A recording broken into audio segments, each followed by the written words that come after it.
श्रद्धा विशुद्ध बुद्धिर यह पठत्य नुदिनम जनः, अनुदिनम नित्य अपने को पाठ करना है। तो ये अनुदिनम जो कहा गया है, श्रद्धा विशुद्ध बुद्धिर यह कहा गया है, ये कौन सी श्रद्धा, कौन सी विशुद्ध बुद्धि?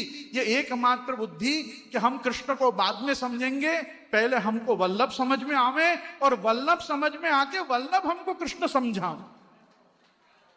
लेकिन गजब की बात यह है कि वल्लभ को समझने के लिए भी जाना पड़ेगा ठाकुर जी के पास। इसलिए महाप्रभु जी ने कहा श्री कृष्ण शरणम मम, वेद वाक्यम महावाक्यम पुराणे भारते तथा श्रीमद वल्लभ वाक्यार्थम श्री कृष्ण शरणम मम।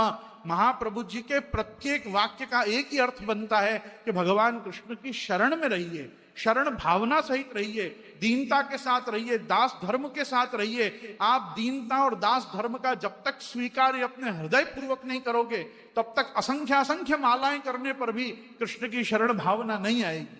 कृष्ण की शरण भावना के लिए बहुत कातर प्रार्थना, अपने को बड़े विनीत स्वर में भगवान के युगल चरणारविंद में विज्ञप्ति करनी पड़ेगी कि प्रभु दास्य भक्ति का दान करो, हमें दास्य भाव लाओ। ये तो प्रभु से, महाप्रभु से और गुसाई जी से प्रार्थना करनी पड़ेगी। ये श्री यमुना जी से मांगना पड़ेगा कि यमुना जी, यदि आप मां और मैं आपका बच्चा हूं तो मेरे में आप केवल वात्सल्य रस मत दो, आप मेरे को दास्य प्रदान करो। और ये दास भावना ही अपने लिए बहुत जरूरी है।